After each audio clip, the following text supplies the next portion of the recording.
Hello dears, ഇന്ന് നമ്മൾ discuss ചെയ്യാൻ പോകുന്നത് 7th സ്റ്റാൻഡേർഡിലെ മലയാളം അടിസ്ഥാന പാഠാവലി കേട്ടോ. അപ്പോൾ വാർഷിക മൂല്യനിർണ്ണയം 2024-25 ക്ലാസ് 7 കേട്ടോ. അതിന് മോഡലാണ് കേട്ടോ. പുതിയ ബുക്കൊക്കെ മാറിയിട്ടുണ്ടല്ലേ, അതിൻ്റെ ഒരു മോഡലായിട്ടാണ് ഇവിടെ വരുന്നത്. ദെൻ പ്രവർത്തനം 1 വായിക്കാം, എഴുതാം. തളരാതെ മുന്നോട്ട്.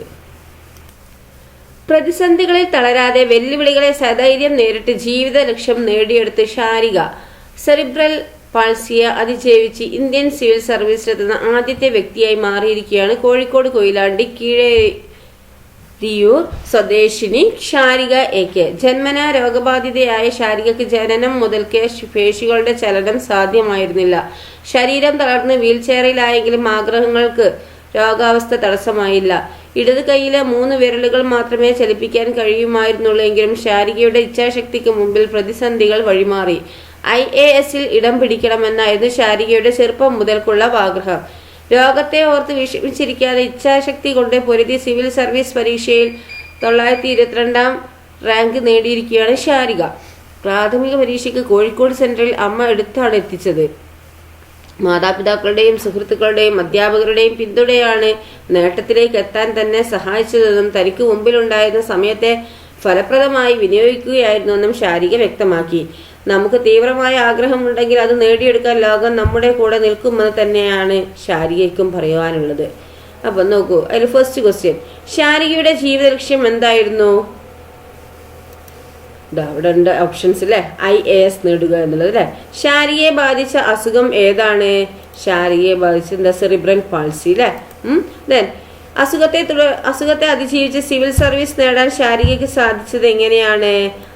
മാതാപിതാക്കളുടെയും സുഹൃത്തുക്കളുടെയും അധ്യാപകരുടെയും സമയത്തെ ഫലപ്രദമായി വിനിയോഗിച്ചത് കൊണ്ടാണ് അല്ലെ. ദെൻ നെക്സ്റ്റ് എന്താണ്? ശാരികയ്ക്ക് മറ്റുള്ളവരോട് പറയാനുള്ളത് എന്താണ്? നമുക്ക് തീവ്രമായ ആഗ്രഹമുണ്ടെങ്കിൽ അത് നേടിയെടുക്കാൻ ലോകം നമ്മുടെ കൂടെ നിൽക്കുന്നതാണ് അല്ലെ. ദെൻ നെക്സ്റ്റ് എന്താണ്? പ്രവർത്തനം 2 പ്രസംഗമാണ് അല്ലെ. കോരയാർ പുഴയിൽ മീനുകൾ ചത്ത നിലയിൽ. കണ്ടോ, ഒരു പേപ്പർ കട്ടിങ് ഒക്കെ ഉണ്ട് അല്ലെ. അപ്പൊ കോരയാർ പുഴയിൽ മീനുകൾ ചത്തു പൊങ്ങിയ ചിത്രം ശ്രദ്ധിച്ചല്ലോ. കണ്ടോ, മീനുകളൊക്കെ ചത്തുണ്ട് അല്ലെ. മുകളിൽ നൽകിയ വാർത്ത വായിച്ച് മലിനമാകുന്ന പുഴകൾ എന്ന വിഷയത്തെ കുറിച്ച് ഒരു ലഘു പ്രസംഗം തയ്യാറാക്കാനാണ് പറഞ്ഞിരിക്കുന്നത്. അപ്പൊ നിങ്ങൾ ഒരു പ്രസംഗം തയ്യാറാക്കുക. പ്രസംഗം തയ്യാറാക്കുമ്പോൾ നിങ്ങൾ ശ്രദ്ധിക്കേണ്ടത് എന്താ? വിഷയവുമായി ബന്ധപ്പെട്ട ആശയങ്ങൾ ഉണ്ടാവണം. ആശയങ്ങളുടെ ഭാവം മനസ്സിൽ തട്ടും വിധം അവതരിപ്പിക്കാൻ ഉതകുന്ന ഭാഷയായിരിക്കണം. സ്വന്തം നിരീക്ഷണങ്ങൾ അവതരിപ്പിക്കണം. പ്രസംഗത്തിന്റെ ഘടന പാലിക്കണം. ഓക്കെ, ഇതൊക്കെ ചെയ്തിരിക്കണം. ദെൻ നെക്സ്റ്റ് എന്താണ് അതില്? ആറ്റിറമ്പ് എന്ന നാട് ഏത് പേരിലാണ് അറിയപ്പെട്ടിരുന്നത്? ഏതാണ്? പൊന്മാനുകളുടെ നാട്, കാക്കകളുടെ നാട്, മീനുകളുടെ നാട്. ഏതാണ്? പൊന്മാനുകളുടെ നാട് അല്ലെ, ആറ്റിറമ്പ് എന്നറിയപ്പെടുന്നത്. ദെൻ അടുത്ത പ്രവർത്തനം 3 ആസ്വാദനക്കുറിപ്പ് തയ്യാറാക്കാനാ. സച്ചിദാനന്ദന്റെ കൈകോർത്തവർ പറഞ്ഞത് എന്ന കവിത നാം പഠിച്ചിട്ടുണ്ടല്ലോ. അദ്ദേഹത്തിന്റെ ഹരിതം എന്ന കവിത വായിക്കൂ. ഹരിതം. ഒരു നിരമ്പിപ്പോയും പച്ചയായുണ്ടെന്നൊരില തന്റെ ചില്ലയോടോതി, ഇലയൊന്നു പൊഴിയാതെ ഇപ്പോഴും ബാക്കിയുണ്ടെന്നൊരു ചില്ല കാറ്റിനോടോതി, ഒരു ചില്ല കാറ്റിൽ കുലുങ്ങാതെ നിൽപ്പുണ്ടെന്നൊരു മരം പക്ഷിയോടോതി, ഒരു മരം വെട്ടാതെ ഒരു കോണിൽ കാണുമെന്നൊരു കാട് ഭൂമിയോടോതി, ഒരു കാട് ഭൂമിയിൽ ബാക്കിയുണ്ടെന്നൊരു മല സ്വന്തം സൂര്യനോടോതി, ഒരു സൂര്യൻ ഇനിയും കെടാതെയുണ്ടെന്ന് ഞാൻ പടരുന്ന രാത്രിയോടോതി, അത് കേട്ട് ഭൂമി തൻ പീഡിതരൊക്കെയും പുലരിയോടൊപ്പം ഉണർന്നു. അവരുണർന്നപ്പോഴേ പുഴകൾ പാടി വീണ്ടും തളിരിട്ടു കരുണയും കാടും പുതു സൂര്യൻ മഞ്ഞിന്റെ തമ്പുരുമീട്ടി. പുതുതായി വാക്കും മനസ്സും ഒരു നരമ്പിപ്പോയും പച്ചയായുണ്ടെന്നൊരില തൻ്റെ ചില്ലയോടൊതി. ഇത് നിങ്ങൾ എന്താക്കുക? അത് പോസ് നോക്കിയിട്ട് നിങ്ങൾ ഈ കവിത ഒന്നും കൂടി വായിക്കുക കേട്ടോ. പോസ് നോക്കിയിട്ട് നിങ്ങൾ മനസ്സിലാക്കിയിട്ട് വായിക്കുക. ഇത് സച്ചിദാനന്ദൻ എഴുതിയതാണ്. ഭൂമിയിലെല്ലാം പരസ്പരം സഹകരിച്ചു കൊണ്ടാണ് നിലനിൽക്കുന്നതല്ലേ. അവസാനിക്കാത്ത പ്രതീക്ഷയാണ് ജീവിതത്തെ മുന്നോട്ട് നയിക്കുന്നത്. ഹരിതം എന്ന കവിതയ്ക്ക് ഒരു ആസ്വാദനക്കുറിപ്പ് തയ്യാറാക്കാനാണ് പറഞ്ഞിരിക്കുന്നത്.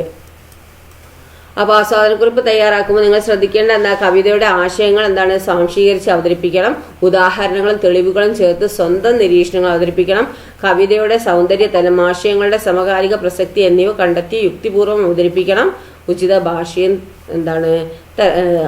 ഭാഷയോട് കൂടി എഴുതണം. ഓക്കെ. ദെൻ കൈകോർത്തവർ പറഞ്ഞത് എന്ന കവിത ഭാഗം സച്ചിദാനന്ദ ഏത് കവിതയിൽ നിന്നെടുത്തതാണ്? പ്രളയാവസാനം അല്ലേ? ഏതാണ്? പ്രളയാവസാനം എന്ന് പറഞ്ഞ കവിതയിൽ നിന്നാണ് അല്ലേ? ഇനി പ്രവർത്തനം 4 വിശകലന കുറിപ്പാണ്. ചിത്രം ശ്രദ്ധിക്കൂ. കണ്ടോ, പ്രാവുകൾ എന്താ വലയും ഇതാക്കി പറക്കുകയാണ് അല്ലേ? വലയിൽ വീണ കിളികൾ എങ്ങനെയാവാൻ രക്ഷപ്പെട്ടത്? അവർ ഒന്നിച്ചു പറന്നപ്പോഴല്ലേ? ഇതുപോലെ ഒന്നിച്ചു നിന്നല്ലേ നാം പ്രളയത്തെ അതിജീവിച്ചത്? ഒത്തുപിടിച്ചാൽ മലയും പോരും എന്ന പഴഞ്ചൊല്ലിനെ അടിസ്ഥാനമാക്കി ഒരു വിശകലന കുറിപ്പ് തയ്യാറാക്കാനാണ് പറഞ്ഞിരിക്കുന്നത്. അപ്പോൾ വിശകലന കുറിപ്പ് തയ്യാറാക്കുമ്പോൾ നിങ്ങൾ ശ്രദ്ധിക്കേണ്ട എന്താണ്? ആ പ്രശ്നത്തെ അല്ലെങ്കിൽ സന്ദർഭത്തെ വിശകലനം ചെയ്ത് പ്രസക്തമായ ആശയങ്ങൾ കണ്ടെത്തണം. വിമർശനം, വിശകലനം, നിരൂപണം ശക്തിയുക്തം അവതരിപ്പിക്കുന്നതിന് യോജിച്ച ഭാഷ പ്രയോഗിക്കണം. സ്വന്തം നിരീക്ഷണങ്ങളും നിലപാടുകളും ഉദാഹരണങ്ങൾ ചേർത്ത് വ്യക്തമാക്കണം. ആശയം ചുരുക്കി പ്രതിപാദിക്കണം. എന്താണ് വിശകലന കുറിപ്പ് കേട്ടോ. ഓക്കെ, ദെൻ അടുത്ത ക്വസ്റ്റ്യൻ എന്താ? അവസാനത്തെ ഇല കൊഴിഞ്ഞ രാത്രിയിൽ അവിടെ മറ്റൊരു ഇല പെയിന്റ് ചെയ്തത് ആരാണ്? ജോൺസി ആണോ, ബർമാൻ ആണോ, സ്യൂ ആണോ? ബർമാൻ അല്ലേ? ദെൻ അടുത്ത ക്വസ്റ്റ്യൻ എന്താ? പ്രവർത്തനം 5 അല്ലേ? പത്രാധിപർക്കുള്ള കത്താണ്. റോഡ് പൊട്ടിപ്പൊളിഞ്ഞ് യാത്ര ദുരിതപൂർണ്ണം. പൊതു പൈപ്പ് പൊട്ടിയൊലിച്ച ജലം പാഴാവുന്നു. വേനൽ കടുക്കുന്നു, കുടിവെള്ളക്ഷാമം രൂക്ഷം. തെരുവ് നായ ശല്യം രൂക്ഷം. ചില പത്രവാർത്തകളുടെ തലക്കെട്ടുകൾ വായിച്ചല്ലോ. ഇതുപോലെ നിങ്ങളുടെ നാട്ടിലെ ഏതെങ്കിലും ഒരു സാമൂഹിക പ്രശ്നം അധികൃതരുടെ ശ്രദ്ധയിൽപ്പെടുത്തുന്നതിന് വേണ്ടി പത്രാധിപർക്ക് ഒരു കത്ത് തയ്യാറാക്കാനാണ് പറഞ്ഞിരിക്കുന്നത്. അപ്പൊ നിങ്ങൾ കത്ത് തയ്യാറാക്കുക. അപ്പൊ എന്താണ്? കത്ത് തയ്യാറാക്കുമ്പോൾ നിങ്ങൾ ശ്രദ്ധിക്കേണ്ട എന്താ? സംഭവത്തിന്റെ പ്രശ്നത്തിന് ആവശ്യമായ വിശദാംശങ്ങൾ പ്രതിപാദിപ്പിക്കണം. അതിൽ അനുയോജ്യമായ ഭാഷ, ഘടന, സവിശേഷ പ്രയോഗങ്ങൾ, ശൈലി എന്നിവയുടെ ഉപയോഗം വേണം. ഘടന പാലിച്ചിട്ടുണ്ട്. അഭിസംബോധന, വിഷയാവതരണം, സ്വന്തം നിരീക്ഷണം, പ്രശ്ന പരിഹാര നിർദ്ദേശം, ഇതൊക്കെ എന്താണ്? പത്രാധിപർക്കുള്ള കത്തിൽ വേണം അല്ലെ? അഭിസംബോധനയൊക്കെ ചെയ്യണം അല്ലെ? അടുത്ത ക്വസ്റ്റ്യൻ എന്താണ്? തിരമുറിച്ച് കനവ് നെയ്തവർ. അടിവരയിട്ട പദത്തിന് പകരം പദം കണ്ടത്. കനവ്. കനവിന് വേറെ എന്താണ് ഇത് വരിക? വിരഹമാണ്, സന്തോഷമാണ്, സ്വപ്നമാണോ, അലയാണോ? സ്വപ്നം അല്ലേ? എന്താണ്?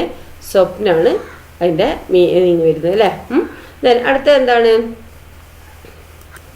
കുറിപ്പ് തയ്യാറാക്കാനാണ് പ്രവർത്തനം 6 അല്ലേ? ഈ ചിത്രം കണ്ടല്ലോ. ഇതിന് ചിത്രം ശ്രദ്ധിച്ചല്ലോ. ഒ ഹെൻറിയുടെ അവസാനത്തെ ഇല എന്ന പാഠവുമായി ബന്ധപ്പെടുത്തി ചിത്രത്തിന്റെ ഒരു ആശയത്തെ ഒരു കുറിപ്പായി എഴുതാനാണ് പറഞ്ഞത്. അവ ചിത്രവുമായി ബന്ധപ്പെട്ട ആശയം വ്യക്തമാക്കിയിട്ടുള്ള ഇതാവണം. പിന്നെ നിരീക്ഷിച്ച് കണ്ടെത്തിയ കാര്യങ്ങൾ യുക്തിപൂർവ്വം സമർത്ഥിക്കണം. എന്താണ്? അനുഭവ തീവ്രത ചോർന്നു പോകാതെ ചുരുക്കി അവതരിപ്പിക്കണം. ഓക്കെ, അപ്പം 4 മാർക്ക് കിട്ടും കേട്ടോ. ദെൻ അടുത്ത, മരിക്കണമെന്ന് ആഗ്രഹിക്കുന്നത് പാപമാണ്. ഇനി എനിക്ക് അല്പം സൂപ്പ് തരൂ. എനിക്ക് മുഖം നോക്കാൻ ഒരു ചെറിയ കണ്ണാടി തരൂ. ജോൺസിയുടെ വാക്കുകളാണിവ. താഴെ കൊടുത്തിരിക്കുന്നവയിൽ ജോൺസിയുടെ മനോനിലയുമായി യോജിക്കാത്ത ഏതാണ്? വിശ്വാസമാണോ, പ്രതീക്ഷയാണോ, നിരാശയാണോ? നിരാശ അല്ലേ? നിരാശ ഇതിൽ പ്രതിപാദിക്കുന്നില്ല അല്ലേ? യോജിക്കുന്നില്ല. ഓക്കെ, അപ്പോൾ ഈ ക്വസ്റ്റ്യന് ഇത്രയേ ഉള്ളൂ. അപ്പോൾ നിങ്ങൾ എന്താക്കുക? നന്നായി പഠിക്കുക, നന്നായി ആൻസർ ചെയ്യുക കേട്ടോ. ഓരോന്നിനും എന്താണ് നിങ്ങൾ മനസ്സിലാക്കി പോകുക. ആസ്വാദനക്കുറിപ്പ് എങ്ങനെ എഴുതണം, വിശകലനക്കുറിപ്പ് എങ്ങനെ എഴുതണം, അതുപോലെ പ്രസംഗം എങ്ങനെ, പത്രാധിപർക്കുള്ള കത്ത് എങ്ങനെ എഴുതണം, അതൊക്കെ നോക്കിയിട്ട് നന്നായി പഠിച്ചു പോകാം കേട്ടോ. Okay, thank you.